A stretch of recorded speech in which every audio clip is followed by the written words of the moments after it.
Hey there, everybody. Welcome to our review of Power Book 2 Ghost, Episode 7. It was an episode. There were things that happened. Yep, there was a lot of things jammed into this episode. How much are we going to care about? I don't know. Probably not a lot of it. The irony here is that in Episode 6, they brought us so much that we love. They brought us 2-bit. Episode 6 was the best episode of this season for me. Like, it was so good. It had 2-bit, it had a focus on Kane, it had a focus on Brayden, like some of the supporting characters. We got to know them. There was no real Carrie and Jabari. It was great. And you follow that up with a lot of Carrie and Jabari, a lot of love triangle stuff, a lot that just sort of feels like watching a dog chase its own tail. It was an episode. It was an episode. Probably not one of the best of the season, but you know what? We're still talking about it. There are still some interesting things to go through, some things that might pay off big time in the future. But before we get into it, subscribe to the channel. We got all sorts of great Power Book 2 Ghost coverage here, and we don't want you to miss it. We want you to be here. Including a theory video that we have up here at the channel already. That's sort of like a... who is it that's really going to end up unraveling Tariq and what's going on at the school? We have 3 suspects. We have a theory video. We will link that for you below. Let's sort of pick up on that, because I kind of felt like the Riley story, and we're not big fans of Riley. I don't know who is a big fan of Riley. Raise your hand or tell us in the comments. Riley is a big fan of Riley. Yeah, Riley's really down with Riley, and the thing is, I kind of totally thought at least we were going to get more payoff with this than sort of just Brayden breaking up with her without actually really knowing the truth, and that's it. And I was a little bit disappointed that Tariq didn't end up sort of telling him a little bit more of what's going on. That was sort of the... Brayden's been really showing that he's there for Tariq, and Tariq has shown a little bit that he's there for him, but this was a great moment, or could have been a really good moment, for Tariq to open up a little bit more about what's going on. You just have to tell him everything, but this could have been that moment that built that bond for them even closer. I just literally thought of something this very second, and I hope that this is what the Power Book 2 writers were doing in this, because it would make it more interesting.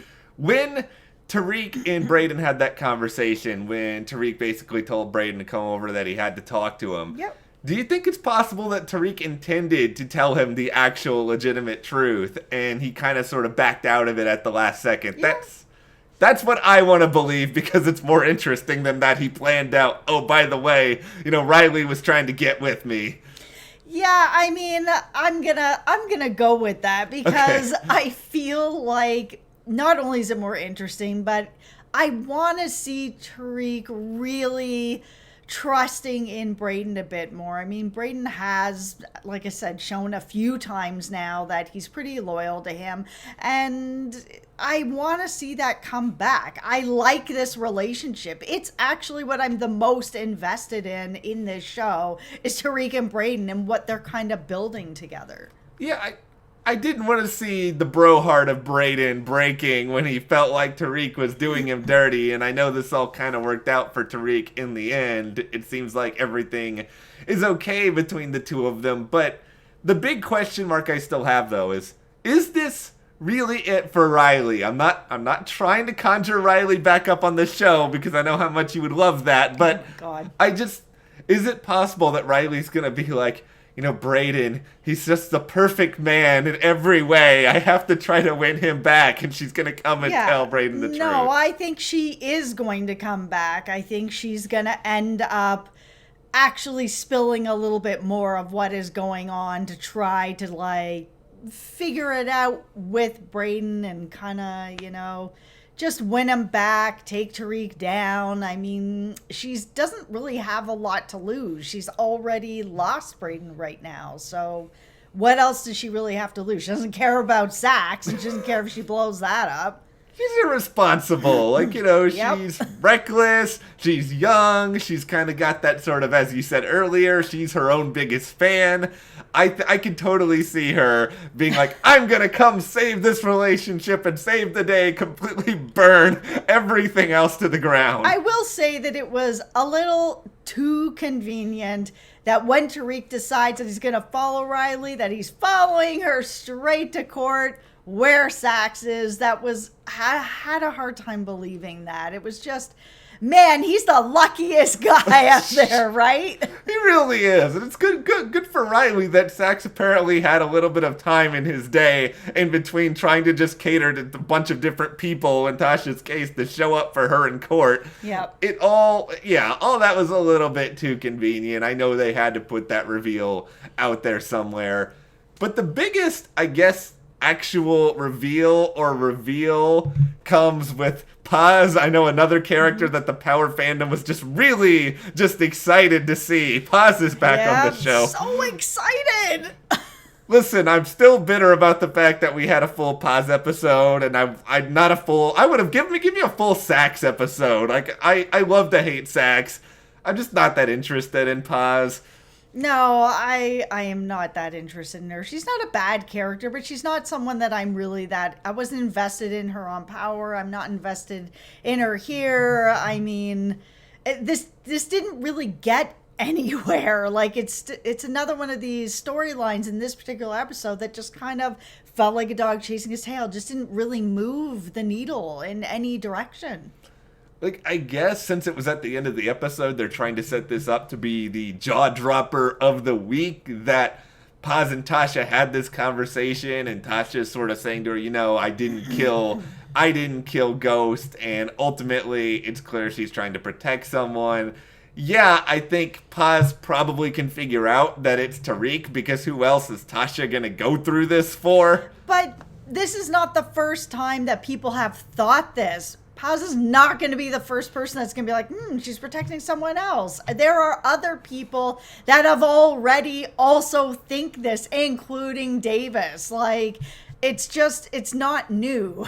The other problem here is Paz, as established in the episode, she owns a nail salon. Paz is not a detective. Paz is not a private investigator. No. I can't see Paz starting to, like, follow Tariq around on the street. It seemed more like Paz was sort of trying to convince Tasha that, you know, you don't have to go through all this. You can walk away, but Tasha's not going to walk away, I don't think, for, you know, and kind of doom her son in the process. Yeah, and I don't know how invested Paz really is in helping Tasha out anyway. She is doing her own thing now. She is running her own salon. She's trying to move forward.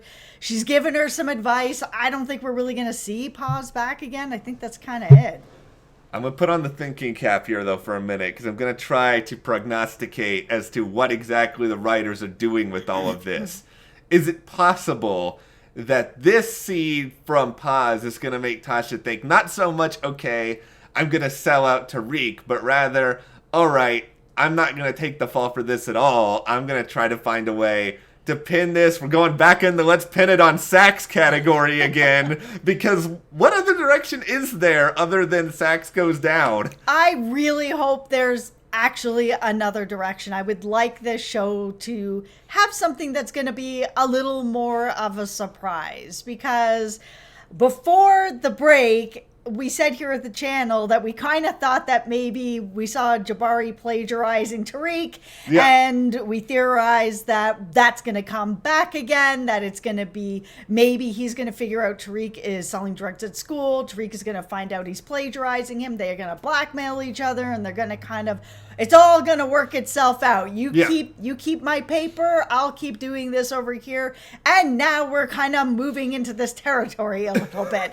So I'd like the show to really surprise me. I want to see something a bit different, because I think a lot of us out there think that Sax is going to end up just being the person that's going to take the fall, and you know, the writers are good writers. I think that they can move around into something that gives us a bit of a surprise. And I think the other thing is they spent all that time hyping up who shot Ghost, only for it to be the most obvious person out of all the candidates to have done it. Yeah. I think they do need to be a little bit more unpredictable here. Plus, I don't want to lose Sax from the show. If Sax is in jail, who are we gonna hate? Like, it's not like Stephen Ott all of a sudden is gonna get like this huge, bigger role. No, and I think the show has learned after everything that happened that it turned out to be Tariq. Everyone was kind of like, oh, come on. We all saw it coming.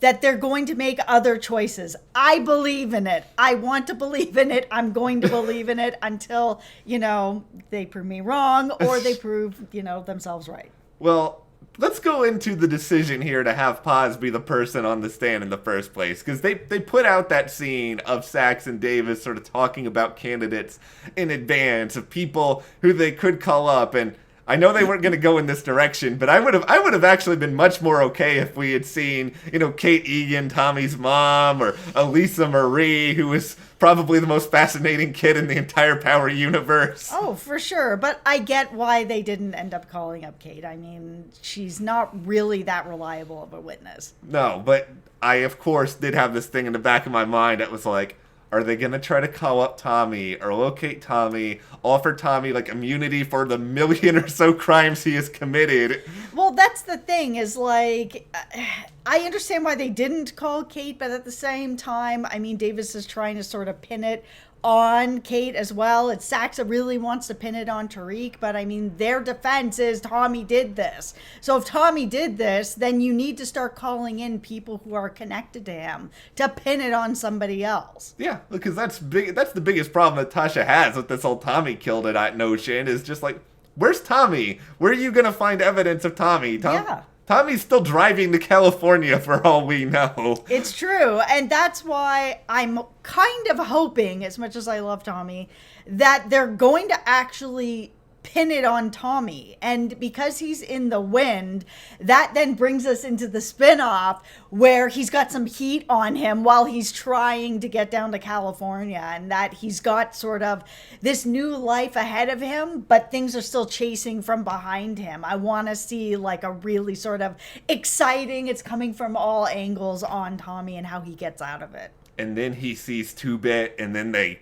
connect again. That's and right. then I am already gonna write the narrative of the Tommy spinoff. It's mostly just gonna be Tommy and 2-Bit causing chaos, but you know what, I like that much more than I liked pretty much any of the Tariq at school shenanigans that we saw in this episode. Yeah, this was not my favorite episode. The things that haven't been working for the show for me is him and his relationships. I get it. He's in college. He's going to have love interest. It's going to be part of the show. But when it becomes a bigger focus, like, I'm not that interested in it. They have a lot of other really good, meaty stuff going on. So they've really focused on the relationship aspect of things. I still don't feel any connection or chemistry between him and Lauren. So whenever that is going on, I just don't feel it. So I'm having a hard time buying into that.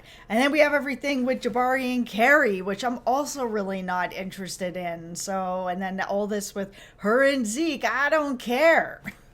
Jabari's just a really just not great guy. Like, and I try not to paint with that broad a brush sometimes on the show, because we'll see, people do bad things, and sometimes they'll still have some good motivation behind it or whatever. He's just such a hypocrite. Yeah, like, I'm trying to find, like, any one redeeming quality in Jabari as a character. Like, he's manipulative, he's passive-aggressive, he uses people. Yeah, and he's sleeping, with a student, she's sleeping with a student, but she can't do that, but he can do that, and he's, stealing work from a student. Like, he's just such a hypocrite.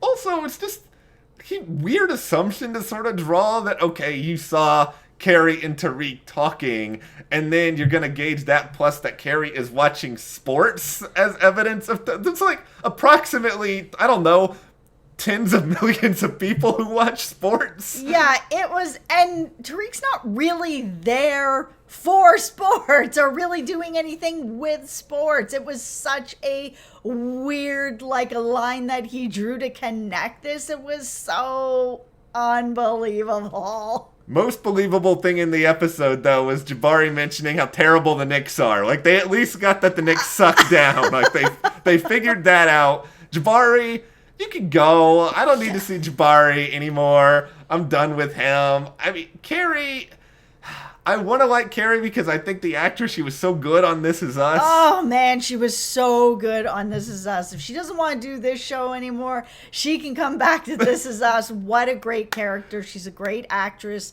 Great character over there. This character is just not doing it for me. Yeah. It's not connected enough to the story. At least they are trying to pull Jabari in now more with this plagiarizing thing. And we saw from the preview, it does look like he's going to be sort of starting to suspect that something's going on at school with Tariq. Okay, great. That's starting to come in with the rest of the plot. Carrie isn't fitting in with anything that's going on in the main plot. The one thing I unironically really did enjoy about this episode was the dudes just running in and like throwing all the rubbers at people and then like leaving. Oh my God. It was so stupid, but it was also just so ridiculous. Listen, I haven't gone to university, so like I'm watching this scene. I actually turned him out and was like, does this happen at university? Like I don't know. I haven't been at university, but that is so weird. Doesn't anybody lock their doors? Who's some random people gonna come in and throw stuff at me? Okay, as someone who has been to university, lived in dorms, I can sit here and say maybe I was in the wrong dorm because I didn't even see 20% of this ever happen once. Like nobody is throwing things in your dorm room. Nobody is. Yes, there are probably parties where weird stuff does happen, but. Just take a look at me. Just breathe this in for a moment. Is this a man who went to a lot of parties in college? I don't need to give you the answer. You already know. I'm just saying the larger facade of whatever this week was. What is that? That never happened when I was at SMU. Let's put all that out there.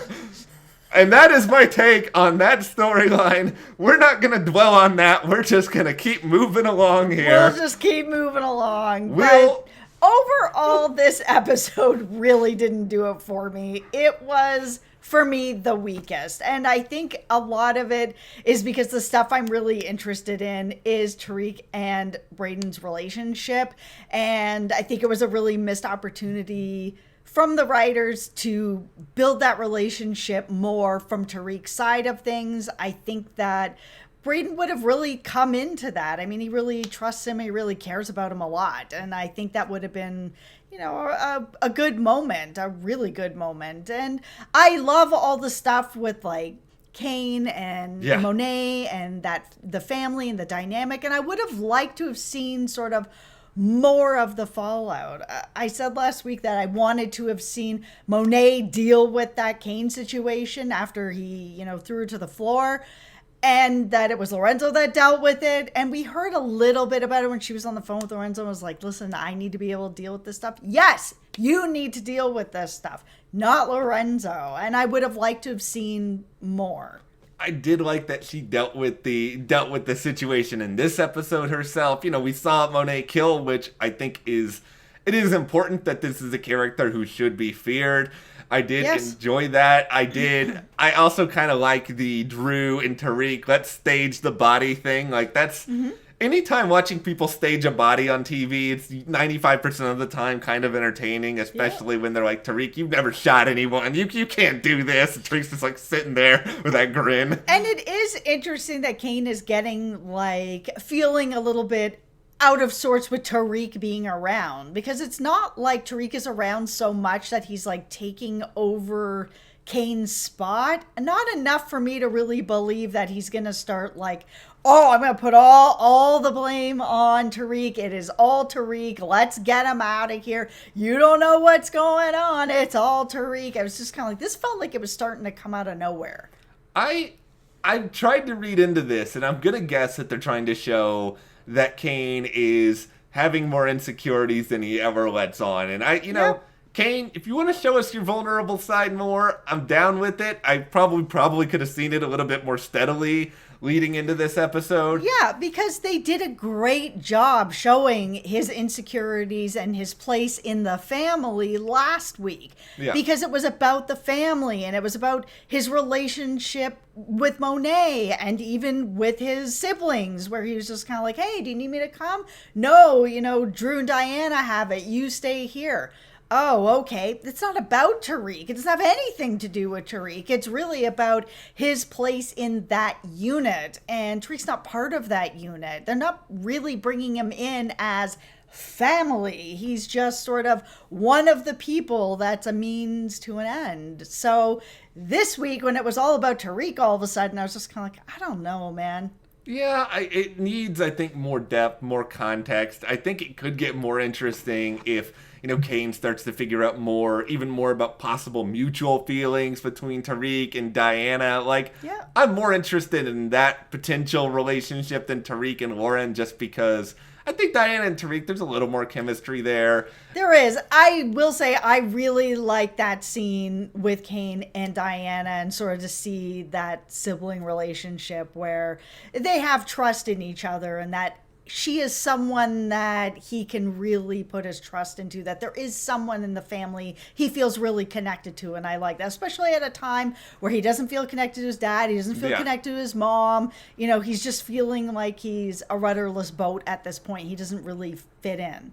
I'm putting the thinking cap back on here, because I'm seeing a situation with Kane coming up where it's going to go badly, where he's going to hear more and more about what Monet's doing with Tariq. And then, let's say, Diana and Tariq get involved more. And then she's going to be talking about Tariq all the time. And then, Drew's going to be doing it. It's going to be like, Tariq, Tariq, Tariq. And Kane's it's going to be like, why is this guy's name in all your mouths all of a sudden? I think Tariq versus Kane, season finale showdown. I would be all for this. Just don't kill Kane in season 1. I need this man around longer. Well, what I was kind of but what I was thinking was going to happen is that Tasha wasn't going to make it out of this season alive, and that it was going to end up with a situation where Tariq has lost both his parents, and both of them he's lost due to something that he has done. So it would be something that's really sort of eating him alive. He's at that point kind of an orphan. He doesn't have any parents at that point. That Monet would then sort of adopt him into the family and bring him really into the fold, where then Kane is really feeling like he's being replaced, because right now he's not being brought into the family aspect of it, or even really family business. He's more, he's still at a bit of an arm's length. There's a lot, clearly, that Power Book 2 Ghosts can still do to explore different angles. There's some storylines that are exciting. Let's just hope over these next few episodes we start to see things move a little bit faster and in a little bit of a more shocking direction. And more Kane. Always more Kane. More 2-bit. Not that I think we're going to see more 2-bit right now, but you know what? Let us know what you guys thought about this episode in the comments. And if you did enjoy this video, subscribe, give this video a like, and support us further by checking those links to the store, our Patreon, and we will see you here next time.